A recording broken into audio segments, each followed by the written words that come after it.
స్వాగతం సిఎన్ఎన్ కబుర్లతో మీ ముందుగా ముఖ్యాంశాలు. ముఖ్యమంత్రి చంద్రబాబు ఎస్సీలపై చేసిన అనుచిత వ్యాఖ్యలకు నిరసనగా వైఎస్ఆర్ కాంగ్రెస్ పార్టీ ఆధ్వర్యంలో అంబేద్కర్ విగ్రహానికి పాలాభిషేకం నిర్వహించిన నాయకులు ముఖ్యమంత్రి వ్యాఖ్యలను సుమోటోగా స్వీకరించి కేసు నమోదు చేయాలని డిమాండ్.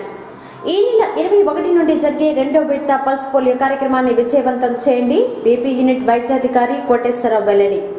పట్టణంలో లోక్సత్తా పార్టీ కార్యాలయం ప్రారంభం. ముఖ్య అతిథులుగా పాల్గొన్న రాష్ట్ర నాయకులు నాగేంద్రబాబు ప్రజలకు ఇచ్చిన హామీలు అమలు చేయడంలో రాష్ట్ర ప్రభుత్వం విఫలమైందంటూ విమర్శ.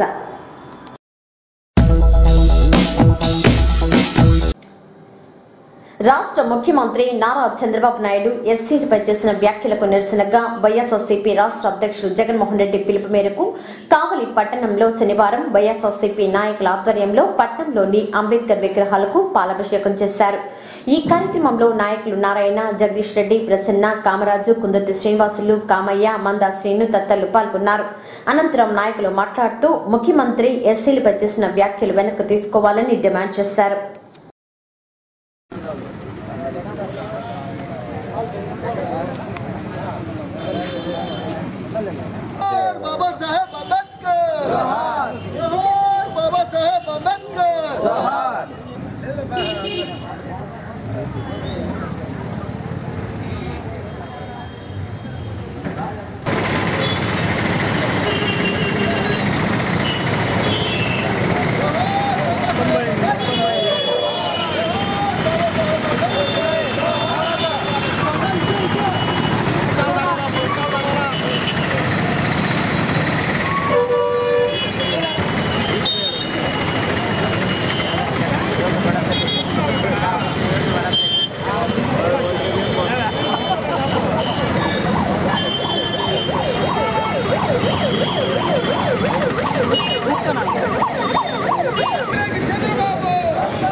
ఎవడైనా గుర్తుంటే ఎస్సీలో పుట్టాలా అని చెప్పని ఎస్సీలను కించపరుస్తూ ఎస్సీల మనోభావాలు దెబ్బతినే విధంగా మాట్లాడిన చంద్రబాబు నాయుడు మీద ఇప్పటి వరకు కూడా రాష్ట్రంలోని అన్ని పార్టీలు, కుల సంఘాలు, అన్ని సామాజిక వర్గ మేధావులందరూ కూడా ఆయన్ని ఈరోజు విమర్శిస్తూ ఉంటే ఎక్కడ కూడా ఆయన ఇప్పటి వరకు దళితులకు క్షమాపణ చెప్పకపోగా ఆయన మీద ఈ రాష్ట్ర ప్రభుత్వం ఇప్పటి వరకు కూడా పోలీస్ కేసు నమోదు చేయలేదు. ఎస్సీ ఎస్టీ అట్రాసిటీ కింద ఆయన్ని అరెస్ట్ చేయాల్సిన పరిస్థితిలో కూడా ఇప్పటి వరకు కూడా ఆయన మీద కేసు నమోదు చేయకపోవడం అనేది ఎంత దుర్మార్గమైన చర్య అనేది గమనించాలి. గవర్నర్ గారు కానీ ఈ సుప్రీంకోర్టు కానీ చొరవ చూపి సుమోటోగా ఈ కేసును స్వీకరించి చంద్రబాబు నాయుడు మీద అట్రాసిటీ కేసు నమోదు చేయాలని చెప్పని మేమంతా డిమాండ్ చేస్తున్నాం. ఎస్సీల్లో పుట్టాలని కోరుకోరు, సంపన్న వర్గాల్లో పుట్టాలని మాత్రమే కోరుకుంటారని చంద్రబాబు నాయుడు గారు ఒక ముఖ్యమంత్రి హోదాలో వ్యాఖ్యలు చేయడం ఇది పూర్తిగా రాజ్యాంగ విరుద్ధం. తన మామ ఎన్టీ రామారావు దళితులకైతే అగ్ర పీఠం వేస్తే చంద్రబాబు నాయుడు దళితుల మీద ఇలాంటి దుర్మార్గమైన వ్యాఖ్యలు చేయడం నిజంగా ఎంతో శోచనీయం. బేషరతుగా వెంటనే దళితులందరికీ క్షమాపణ చెప్పాలా. దళితుల మీద ఏమాత్రం ప్రేమ లేదు, కేవలం దళితుల ఓట్లయితే మాత్రం కావాలి కానీ దళితులంటే ఎంత చిన్న చూపో చంద్రబాబు నాయుడు వైఖరి తేటతెల్లమైంది. కావలి పట్టణంలో వైఎస్ఆర్సీపీ పార్టీ ఆధ్వర్యంలో రాష్ట్ర వైఎస్ఆర్సీపీ అధ్యక్షులు వైఎస్ జగన్మోహన్ రెడ్డి గారి పిలుపు మేరకు కావలి శాసనసభ్యులు మా నాయకులు శ్రీ రామిరెడ్డి ప్రతాప్ కుమార్ రెడ్డి ఆదేశాల మేరకు ఈరోజు ఈ యొక్క దళితుల గురించి మాట్లాడినటువంటి ఈ ఆంధ్రప్రదేశ్ ముఖ్యమంత్రి నారా చంద్రబాబు నాయుడు గారి వ్యాఖ్యలకు వ్యతిరేకంగా ఈ యొక్క రోజున రాష్ట్ర వ్యాప్తంగా డాక్టర్ బిఆర్ అంబేద్కర్ గారికి పాలాభిషేకంతో ఆయనకి మేమందరం కూడా ఒక విన్నపం చేయడం జరిగింది. ఈ యొక్క రాష్ట్ర ముఖ్యమంత్రి దళితులని కించపరుస్తూ సంపన్నమైన కుటుంబంలో పుట్టాలో కానీ దళితుల్లో పుట్టాలని కోరుకోవడం ఏందనేది ఒక సందర్భంలో చేసిన వ్యాఖ్యలు. ఈ వ్యాఖ్యలకు ఆయన ఇప్పుడు 10 రోజులైనా కానీ అంతా రాష్ట్రం అంతా కూడా దళితులు కానీ అన్ని విధాల అన్ని వర్గాల ప్రజలు కూడా కోరితే కూడా ఆయన ఎలాంటి క్షమాపణ కానీ ఎలాంటి క్లారిఫికేషన్ ఇవ్వడం ఈ రాష్ట్రాన్ని పట్టిన దౌర్భాగ్య పరిస్థితి. ఎందువల్లంటే ఈ యొక్క వ్యతిరేకమైన ఈ దళితుల మీద వ్యతిరేకమైన చర్యలకి మేమందరం కూడా ఖండిస్తున్నాం. రాష్ట్ర నాయకుడు వైఎస్ జగన్మోహన్ రెడ్డి గారి పిలుపు మేరకు మన ముఖ్యమంత్రి చంద్రబాబు నాయుడు గారు చేసిన వ్యాఖ్యలకి నిరసనగా దళిత సోదరులకి మద్దతుగా అంబేద్కర్ విగ్రహాలకి పాలాభిషేకం చేసి చంద్రబాబు నాయుడు గారికి కనువిప్పు కలిగించాలనే ఉద్దేశంతో ఈ కార్యక్రమాన్ని చేపట్టాం. ఈ కార్యక్రమానికి ఇచ్చేసిన ప్రతి ఒక్క సోదరుడు సోదరులు మనకి మా వైఎస్ఆర్ కాంగ్రెస్ పార్టీ తరఫున కృతజ్ఞత తెలియజేస్తున్నాం. అదేవిధంగా చంద్రబాబు నాయుడు గారు చేస్తున్న ఈ కొత్తగా ఎన్నికైన ఈ ప్రభుత్వంలో చేస్తున్న అరాచకాలకి వారి మాటలకి ఇదొక నిదర్శనం మాత్రమే. ఈయన గతంలో కూడా అధికారంలో ఉన్నప్పుడు రైతులకి ఏం పని బాట లేదు, వాళ్ళు ఎందుకంటే రైతు వ్యవసాయం చేసుకోవడం అన్నారు. ఆ రోజు రైతులు 9 సంవత్సరాలు ఇంట్లో కూర్చోబెట్టారు. అదేవిధంగా ఈరోజు దళిత సోదరుల్ని దళితుల్లో ఎవరన్నా పుడతారా అని ఆయన చేసిన వ్యాఖ్యల్ని మా పార్టీ తరఫున మేము తీవ్రంగా ఖండిస్తూ దళిత సోదరుల మనోభావాల్ని దెబ్బతినే విధంగా వ్యాఖ్యలు చేయడం అది కరెక్ట్ కాదు. సీఎం హోదా సుప్రీంకోర్టు ఈ వ్యాఖ్యల్ని సుమోటోగా తీసుకొని చంద్రబాబు నాయుడు గారి పైన వెంటనే అరెస్ట్ చేయాలని కోరుకుంటున్నాం. పట్టణంలోని 35వ వార్డులో శనివారం మున్సిపల్ అధికారులు ఇంటింటికి మొక్కల పంపిణీ కార్యక్రమాన్ని నిర్వహించారు. ఈ కార్యక్రమంలో మున్సిపల్ కమిషనర్ వెంకటేశ్వర్లు, కౌన్సిలర్లు చిన్నపుల్లయ్య, గుడ్లూరు మాల్యాద్రి, మున్సిపల్ టీపీఓ రాజశేఖర్ తదితరులు పాల్గొన్నారు. అనంతరం కమిషనర్ వెంకటేశ్వర్లు మాట్లాడుతూ ఇప్పటి వరకు 9,000 మొక్కలను పంపిణీ చేయడం జరిగిందని అన్నారు. ప్రతి ఒక్కరూ మొక్కలను పెంచి పర్యావరణాన్ని కాపాడాలని కోరారు. మున్సిపల్ కమిషనర్ గారు మా వార్డులో ఈరోజు మొక్కల పంపిణీ. ఈ మొక్కల పంపిణీకి లేడీస్ బాగా వచ్చారు. ఇంటికి ఒక మొక్కల చొప్పున తలా ఒక మొక్క ఎత్తుకుంటున్నారు. మొక్కల వల్ల మన పర్యావరణ రక్షణకు ఎంతో ఉపయోగపడుతుంది. ఈరోజు మొక్కలు అడవులన్నీ చాలా దెబ్బతినిపోయినందువల్ల పర్యావరణం కూడా చాలా దెబ్బతిన్నది. సరైన సమయంలో వర్షాలు లేక సరైన సమయంలో సరిగ్గా ఏ టైంలో ఏ విధంగా రావాలో ఆ విధంగా అనుకూలించక మొక్కలని అన్నీ నాశనం అయిపోయినాయి. కాబట్టి ప్రతి ఒక్కరూ ఈ మొక్క తీసుకుపోయి వారిని పర్యావరణాన్ని రక్షించడానికి మీరందరూ దోహదపడితే అది పర్యావరణం ఎంతో బాగుపడుతుంది. మనకి ముఖ్యంగా మన ఆరోగ్యానికి అవసరమైనది ఆక్సిజన్. మన చుట్టూ పరిసరాలు వదిలే కార్బన్ డైఆక్సైడ్ని ఆ మొక్కలు పీల్చుకొని ఆక్సిజన్ మనకు అందిస్తాయి. కాబట్టి ప్రతి ఒక్కరూ ఈ మొక్కల్ని పెంచి మన పర్యావరణాన్ని రక్షించుకోవాలని తెలియజేస్తున్నాను. 35వ వార్డులో మనం ఇంటింట మొక్కలు పంపిణీ చేసే కార్యక్రమాన్ని చేసుకున్నాం. అందరికీ మొక్కలు ఇవ్వటం జరుగుతూ ఉంది. అందరూ చాలా ఉత్సాహంగా మొక్కలు తీసుకుంటున్నారు. ఈ కార్యక్రమంలో 35వ వార్డు కౌన్సిలర్ గారు, 38వ వార్డు కౌన్సిలర్ గారు మరియు బిల్డింగ్ టౌన్ ప్లానింగ్ అధికారి గారు మరియు ఇతర సిబ్బంది, మా మున్సిపల్ సిబ్బంది ఇందులో పాల్గొనడం జరిగింది. పర్యావరణ సమతుల్యం దెబ్బతింటున్న సందర్భంలో మనం ఈ మొక్కల పంపిణీ కార్యక్రమాన్ని చేపట్టడం జరిగింది. మనకి 11,000 టార్గెట్ ఇవ్వడం జరిగింది. అందులో ఇప్పటి వరకు మనం 9,000 మొక్కలు పంపిణీ చేసుకోవడం జరిగింది. ఇంకా 6 వార్డులో మొక్కలు పంపిణీ చేయాల్సిన కార్యక్రమం ఉంది. రాబోయే 2 రోజుల్లో కూడా ఆ మొక్కల పంపిణీ కార్యక్రమాన్ని పూర్తి చేయడం జరుగుతుంది. ముఖ్యంగా మొక్కలు ఎవరైతే తీసుకుంటున్నారో వాళ్ళని కోరేది ఏంటంటే దయచేసి మొక్కల్ని మీరు చిన్న బిడ్డల్లాగా సంరక్షించి ఈ వృక్షాలయ రకంగా చేయాలని చెప్పని, తద్వారా పర్యావరణ సమతుల్యానికి పాటుపడాలని చెప్పని, మీ వంతు సహకారం అందించాలని చెప్పని ఈ సందర్భంగా కోరుకుంటూ ఇలాంటి కార్యక్రమాలని ఇక భవిష్యత్తులో కూడా రెగ్యులర్గా కూడా కొనసాగించి విరివిగా మొక్కలు పెంచేదానికి పురపాలక సంఘం నుంచి చర్యలు తీసుకుంటామని చెప్పని తెలియజేసుకుంటాం. రెండో విడత పల్స్ పోలియో కార్యక్రమాన్ని విజయవంతం చేయాలని కోరారు డాక్టర్ కోటేశ్వరరావు. శనివారం స్థానిక ఏరియా వైద్యశాల నుండి ర్యాలీ నిర్వహించారు. ఈ కార్యక్రమానికి ముఖ్య అతిథిగా అడిషనల్ డిఎంఎన్హెచ్ఓ సెలీనా కుమారి, డాక్టర్ అనిల్, వైద్య సిబ్బంది పాల్గొన్నారు. అనంతరం వారు మాట్లాడుతూ ఈ నెల 21వ తేదీన రెండో విడత పోలియో కార్యక్రమాన్ని చేపడుతున్నామని, ప్రతి బిడ్డకు పోలియో చుక్కలు వేయించాలని కోరారు. పల్స్ పోలియో ప్రోగ్రాంలో రెండో విడత ప్రోగ్రాము రేపు 21వ తేదీ ఆదివారం నుంచి కండక్ట్ చేస్తూ ఉన్నాము. ఇప్పుడు దాకా ప్రజలు సహకరించారు. మాకు స్టాఫ్ కూడా మేము ఫుల్ఫిల్గా చేయటం జరిగింది.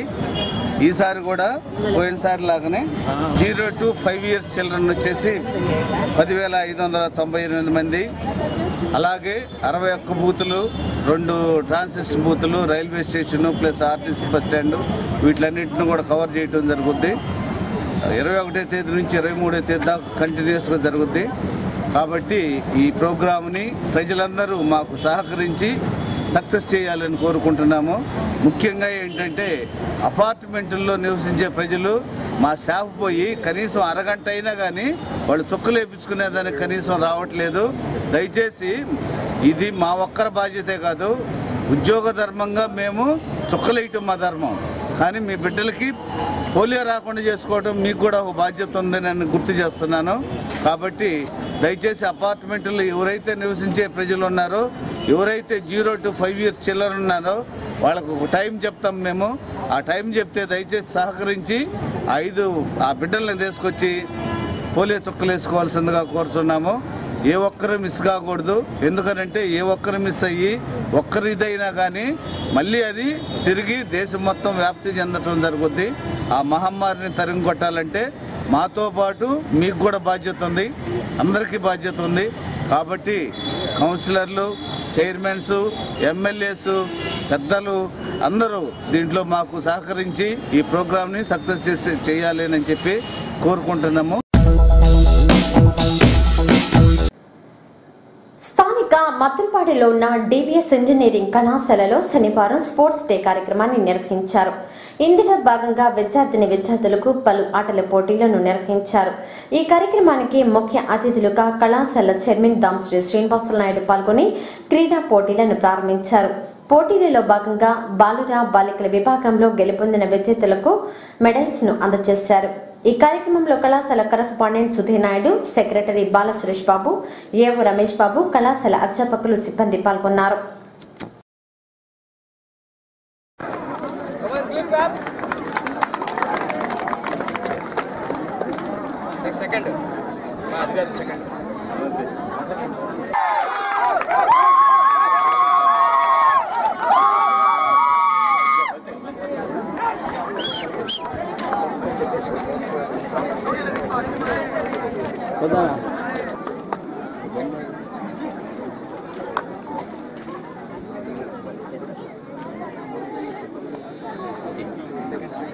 Second place Prithvi, mechanical.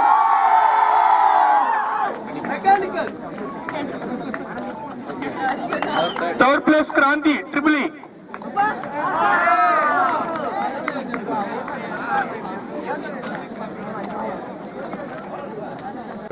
మన డిపిఎస్ ఇంజనీరింగ్ కాలేజీలో యానివర్సరీ డే 7వ యానివర్సరీ డే సందర్భంగా మన విద్యార్థులందరికీ ఆటల పోటీలు నిర్వహించడం జరుగుతుంది.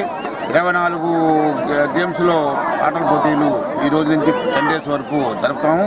దీనిలో విజేతలైనటువంటి వారికి స్పోర్ట్స్ డే ఒకటి కండక్ట్ చేసి యానివర్సరీ డే రోజు వాళ్ళకి బహుమతి ప్రదానం జరుగుతుంది.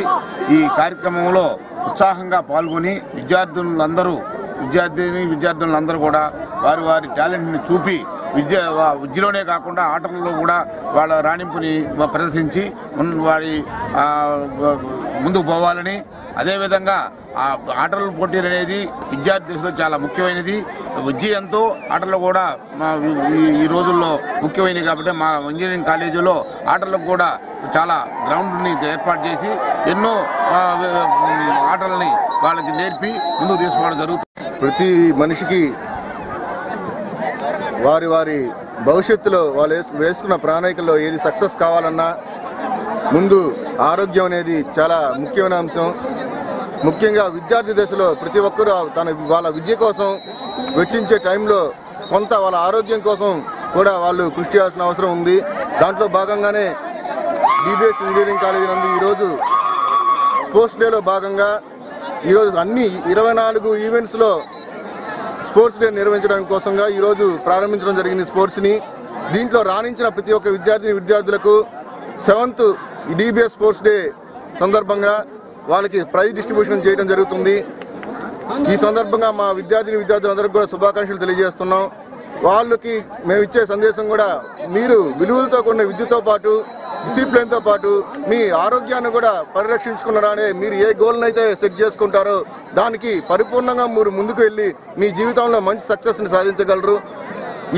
ఇదే కాదు, స్పోర్ట్స్ అనే కాదు, యోగా కానీ స్పోర్ట్స్ కానీ రాబోయే రోజుల్లో మీరు ఆరోగ్యం కోసం ఏవైతే చర్యలు తీసుకోగలరో అన్నీ కూడా తీసుకొని మంచి ఉన్నతమైన విలువలతో కూడిన విద్యను అభ్యసించి మంచి సక్సెస్ని సాధించి లైఫ్లో మీ పేరెంట్స్కి కావచ్చు, కాలేజీకి కావచ్చు మంచి పేరు తీసుకొచ్చారని కోరుకుంటున్నాను.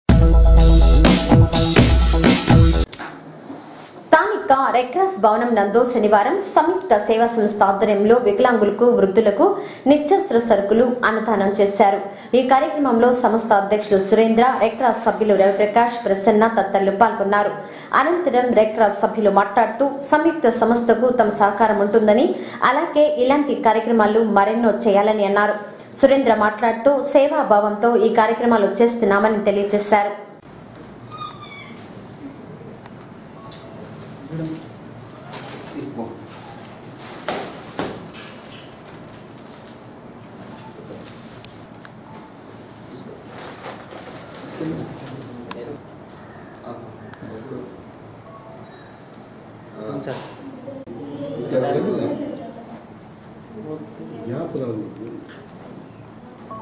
సంయుక్త సేవా సంస్థ నిరుపేదల కోసం, ఒక నిరుపేదల కొరకు స్థాపించబడిన సంస్థ. ఈ సంస్థ వ్యవస్థాపకుడు సురేంద్ర ఒక చిన్న పని ఆటో డ్రైవర్గా ఉంటూ ఈరోజు ప్రతి నెల కొంతమంది వృద్ధుల్ని, వికలాంగుల్ని ఎంపిక చేసి నెలకు సరిపడా నిత్యావసర వస్తువులు ఇవ్వడం చాలా గొప్ప విషయం. ఆ కార్యక్రమం ప్రతి నెల మా రెడ్ క్రాస్లో చేయడం చూసి ఈ నెల వరకు రెడ్ క్రాస్ సంస్థ ద్వారా వీటి యొక్క ఖర్చును భరించి ఈరోజు ఈ కార్యక్రమం నిర్వహిస్తున్నాం. సంయుక్త సేవా సంస్థ ఆధ్వర్యంలో గత సంవత్సరం నుంచి ఎవరైతే మానసిక వికలాంగులైతేనేమి, శారీరక వికలాంగులకి, వృద్ధులకి, ఎలాంటి అవసరాలు లేని వాళ్ళకి ప్రతి నెల వాళ్ళకి నిత్యావసర సరుకులు ఒక నెలకు సరిపడా ఇవ్వడం చాలా గొప్ప విషయం. ఆటో కార్మికుడైనా కానీ ఏదో ఒక సేవ చేయాలన్న ఉద్దేశంతో ఆయన ఈ విధంగా కలెక్షన్ చేసి అందరి దగ్గర వృద్ధులకి సాయపడడం నిజంగా గొప్ప విషయం. డబ్బులు ఉండేవాళ్ళు సాయం చేసేది వేరే, కానీ ఏమీ లేని, డబ్బులు లేకపోయినా సరే ఆటో కార్మికుడు, అదేవిధంగా గర్భిణీ స్త్రీలకు కూడా ఉచితంగా ఆయన ఆటోలో సర్వీస్ చేయడం నిజంగా ఎంతైనా అభినందించాల్సిన విషయం. ఇలాంటి కార్యక్రమాల్లో అందరూ కూడా పాలు పంచుకొని తమ వంతు సహాయం చేసి సంయుక్త సేవా సంస్థ ద్వారా నిజంగా వాళ్ళకి సహాయం చేయమనేసి కోరుకుంటాము. సంయుక్త సేవా సంస్థ ద్వారా వృద్ధులకు, వికలాంగులకు నిత్యావసరాలు పంపిణీ చేయడం లక్ష్యంగా ఈ సేవా సంస్థను స్థాపించడం జరిగింది. మేము గత 7 నెలల నుంచి కార్యక్రమాలు చేస్తూ వస్తున్నాము. మేము చేస్తున్న కార్యక్రమాలని రెడ్ క్రాస్లో నిర్వహించడం జరుగుతుంది. ఈ కార్యక్రమానికి ఈ నెల పూర్తి సహకారం అందించినందుకు కావలి రెడ్ క్రాస్ వారికి మా సంస్థ తరఫున కృతజ్ఞతలు తెలుపుకుంటున్నాము. ఇదే విధంగా ప్రతి నెల చేసేదానికి ఇంకొంతమంది సపోర్ట్ ఇస్తే ఇంకా ముందుకు తీసుకెళ్లాలని కోరుకుంటున్నాం. స్థానిక ఎంపీడీఓ కార్యాలయంలో శనివారం ఉపాధి హామీ పథకంపై 8వ విడత సామాజిక తనిఖీ కార్యక్రమం నిర్వహించారు. ఈ కార్యక్రమానికి అధికారులు ఎస్ఆర్పి కనకారావు, ఏపీడీ ఆదిరెడ్డి పాల్గొన్నారు. మండలంలోని ఉపాధి హామీ పనులపై ఆరా తీశారు. పనులలో జరుగుతున్న అవకతవకలపై సమగ్ర విచారణ జరిపారు. 1,80,000 రూపాయలకి ఇవ్వాలని రాయడం జరిగింది. కానీ ప్రస్తుతం మన ఆడిట్కి సంబంధించి 33,000 రూపాయల నుంచి రావడం జరిగింది. అంటే ఉపాధి కూలీలకైతే స్లిప్లు అయితే ఉన్నాయి, కానీ పేమెంట్ అయితే కూలీలకైతే ఇంకా ఇవ్వలేదు. నెక్స్ట్ 15 ఇష్యూ సార్, పెయ్యల వెంకటేశ్వరమ్మకి సంబంధించి ఒక 4 రోజులు పనిచేసినట్లు స్లిప్ అనేది ఇవ్వడం జరిగింది. అయితే పనిచేసి 2 సంవత్సరాలు అవుతున్నా ఇంతవరకు వేతనాలు ఇవ్వలేదని ఇప్పించమని రాతపూర్వకంగా ఇచ్చారు. బిపిఎం గారి మేరకు పోస్టులకి కన్వర్ట్ కావాలని సిఎస్సి పేమెంట్ అని తెలిపారు.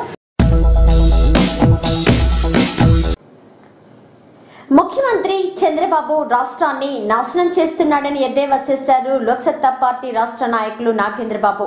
శనివారం స్థానిక సాయిబాబా గుడి సమీపంలో లోక్సత్తా పార్టీ కార్యాలయాన్ని ప్రారంభించారు. ఈ కార్యక్రమానికి ముఖ్య అతిథిగా ఆయన పాల్గొన్నారు. అనంతరం మాట్లాడుతూ రాష్ట్రంలో ఎక్కడ అభివృద్ధి చెందలేదని, కేవలం అమరావతిని మాత్రమే అభివృద్ధి చేస్తున్నారని, ప్రజలకు ఇచ్చిన హామీలను ఈ ప్రభుత్వం విస్మరించిందని అన్నారు. ఈ కార్యక్రమంలో గడ్డం సతీష్ రెడ్డి, రవికుమార్, బాలసుబ్రహ్మణ్యం, లావణ్య తదితరులు పాల్గొన్నారు. ఈ రాష్ట్రంలో జరుగుతున్న అరాచకము, రాష్ట్ర రాజకీయాల గురించి ప్రత్యేకంగా చెప్పాల్సిన అవసరం లేదు. జగన్ అనేటువంటి వాడిని బూచిగా చూపించి చంద్రబాబు నాయుడు ఎన్నికల్లో ఓట్లు దండుకొని ఇవాళ అరాచకం చేస్తూ ఉన్నాడు.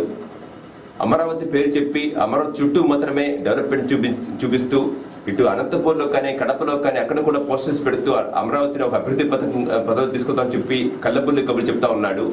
ఒక పక్కన హైదరాబాద్ వల్లే ఇవాళ తెలంగాణ వచ్చింది, హైదరాబాద్ వల్లే ఆంధ్రప్రదేశ్ విడిపోయిందని చెప్పినటువంటి నేపథ్యంలో మళ్ళీ ఒక అమరావతి మీద మాత్రమే ఫోకస్ చేసి అమరావతికి మాత్రమే మన స్పెషల్ జోన్ గాను స్పెషల్ ఎకనామిక్ ఫెసిలిటీస్ కలుగు చేస్తూ కేంద్ర ప్రభుత్వం మీద ఒత్తిడి తీసుకొచ్చి అమరావతిని మాత్రం డెవలప్ చేద్దామని ప్రయత్నం చేస్తుంటే చంద్రబాబు నాయుడిని ఎండగడుతూ వచ్చే ఎన్నికల్లో నిఖార్సుగా ప్రజల పక్షాన పోరాడే పార్టీగా లోక్సత్తా పార్టీ గట్టిగా పోరాడబోతోంది. దానికి నాంది ప్రస్తావనగా ఇవాళ ఈ కావలి పట్టణంలో లోక్సత్తా పార్టీ ఆఫీస్ నిర్వహించడం జరిగింది. ఈ సందర్భంగా ఈ జిల్లా జనరల్ సెక్రటరీ రవికుమార్ గారు, మన పక్క జిల్లా అయినటువంటి చిత్తూరు జిల్లా అధ్యక్షుడు అయినటువంటి మన బాలసుబ్రహ్మణ్యం గారు, అలాగే ప్రముఖ నాయకులు ముఖ్యంగా ఇక ప్రస్తావించేస్తుంది లావణ్య గారు. ఈ పట్టణానికి ఆడపడుచు, వారు పెళ్లి చేసుకొని గృహస్థరీత్యా అక్కడ హైదరాబాద్లో ఉంటున్నా కూడా ఇక్కడ తన పూర్తి అంటే తన మనసు విప్పి తన సొంత ప్రెమిసెస్ ఉన్నటువంటి ఈ ప్రెమిసెస్ ని పూర్తిగా ఉచితంగా లోక్సత్తా పట్టించేందుకు వారికి సభాముఖంగా ధన్యవాదాలు తెలియజేస్తా ఉన్నాను. ఇటువంటి కార్యకర్తలు, ఇటువంటి నాయకులు ఉండబట్టే లోక్సత్తా పార్టీ విశిష్టమైనటువంటి పార్టీ అని చెప్పడానికి నాకు చాలా గర్వకారణంగా ఉంది.